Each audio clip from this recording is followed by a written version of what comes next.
We're starting strong with arguably the smartest human who ever lived, Albert Einstein, the man who unlocked the secrets of space and time. E equals mc squared. Relativity. The guy literally understood how the universe works. So naturally, when his own equations predicted that the universe was expanding, something nobody had ever suggested before, Einstein looked at his math and thought, nah, that can't be right. See, everyone in 1917 knew the universe was static, unchanging, eternal. So Einstein, the Einstein, added what he called a cosmological constant to his equations. Basically, he jury-rigged his own theory to make it say what he wanted instead of what the math was screaming at him.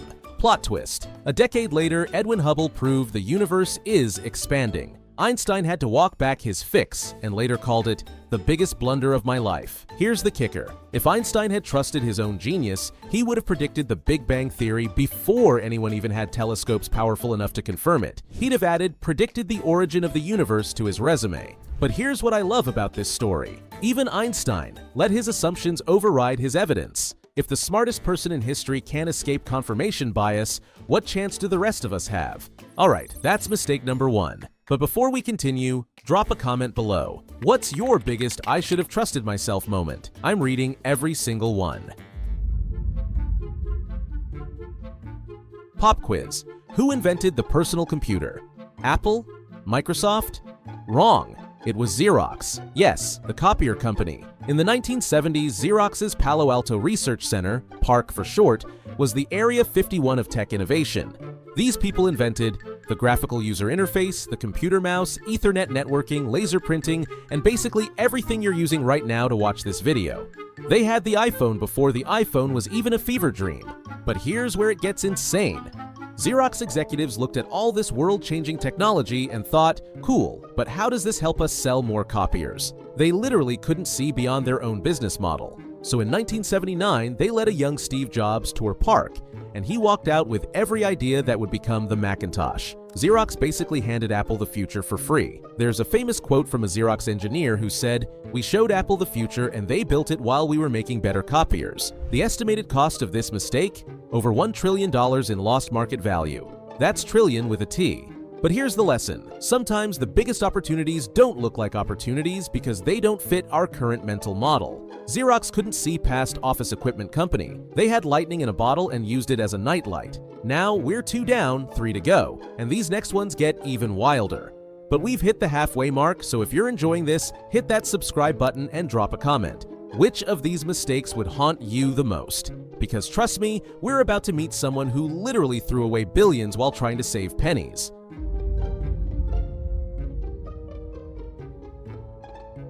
Okay, this one makes me irrationally angry.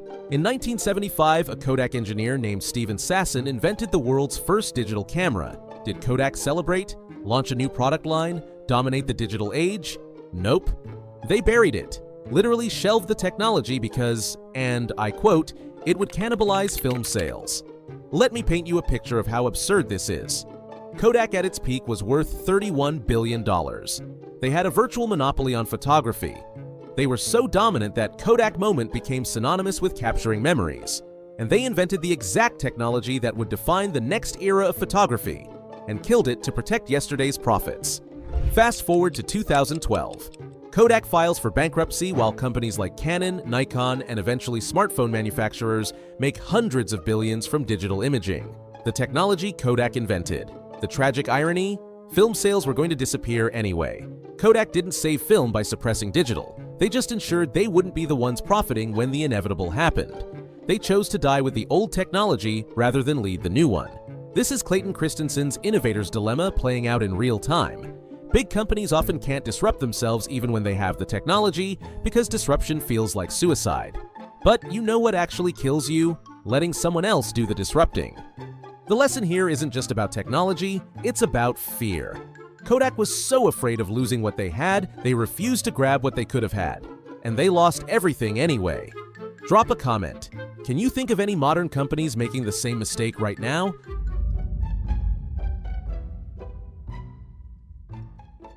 Alright, we're going from tech to music, but the stupidity level remains at 11. It's 1962. 4 guys from Liverpool audition for Decca Records in London. They play 15 songs. They're talented, they're charismatic, They've got chemistry. The Decca executive listens to these four lads and delivers one of the most expensive opinions in music history. Guitar groups are on their way out, and the Beatles have no future in show business. The Beatles have no future. Those four guys were John Lennon, Paul McCartney, George Harrison, and Ringo Starr. You might have heard of them. They went on to become literally the best-selling music act of all time with over 600 million records sold worldwide. Meanwhile, Decca signed Brian Poole and the Tremolos instead. And before you ask who? Exactly. Here's what makes this especially painful. Decca didn't reject the Beatles because they were bad. They rejected them because they didn't fit the executive's mental model of what success looked like. In his mind, rock and roll was a fad, guitar groups were over, and solo artists were the future. He was predicting the market based on yesterday's trends instead of seeing what was actually in front of him. The estimated loss? Conservative estimates put it at over $500 million in direct revenue, not counting the cultural influence and catalog value. But here's the beautiful irony. If Decca had signed the Beatles, George Martin at Parlophone Records wouldn't have gotten his shot with them, and Martin's production genius was crucial to their sound. So maybe Decca's stupidity was the universe's gift to music.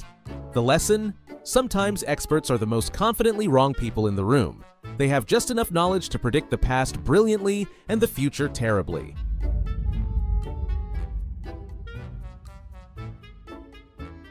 Okay, we've saved the best, or worst, for last.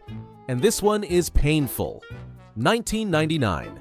Two Stanford grad students, Larry Page and Sergey Brin, have built a search engine. It's called Google. It's better than everything else on the market, but they're tired of running it and want to go back to their PhDs. So they approach Excite. Remember Excite? It was one of the biggest search engines at the time and offered to sell Google for $1 million. Excite says no, too expensive. Larry and Sergey come back, desperate now. They drop the price to $750,000, $750,000 for what would become the most valuable search engine in history. Excite's CEO George Bell says, still no. And here's why this is galaxy brain stupid. Bell admitted later that Google's search was too good. He worried that if search was too effective, people would find what they wanted and leave Excite faster, which meant fewer ads served. Read that again. He rejected Google because it worked too well. He optimized for keeping people confused on his site longer rather than actually helping them.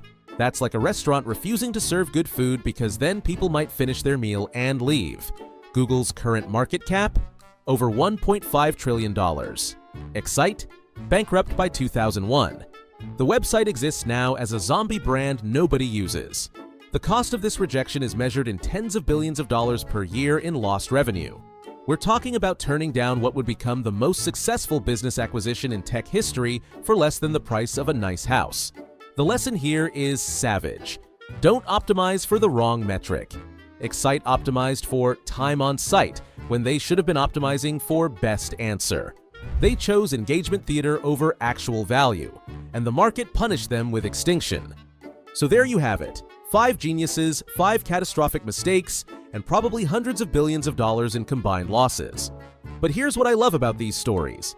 Every single one of these people and companies was smart, like really smart, and they still messed up spectacularly, which means 2 things.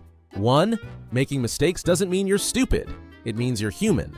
And 2, the biggest mistakes aren't about lack of intelligence, they're about rigid thinking, fear of change, and trusting your assumptions more than your evidence. Einstein doubted himself. Xerox couldn't see past copiers. Kodak feared the future. Decca trusted trends over talent. Excite optimized for the wrong thing.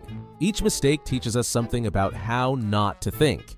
So before you go, subscribe if you want more stories that'll make you feel better about your own decisions. Hit that like button and drop a comment. What's the dumbest mistake you've seen a smart person make? Or better yet, which of these 5 mistakes hurt the most to hear about? Thanks for watching. Remember, sometimes the smartest move is admitting you might be wrong. Einstein eventually did. These other folks, not so much. See you in the next one.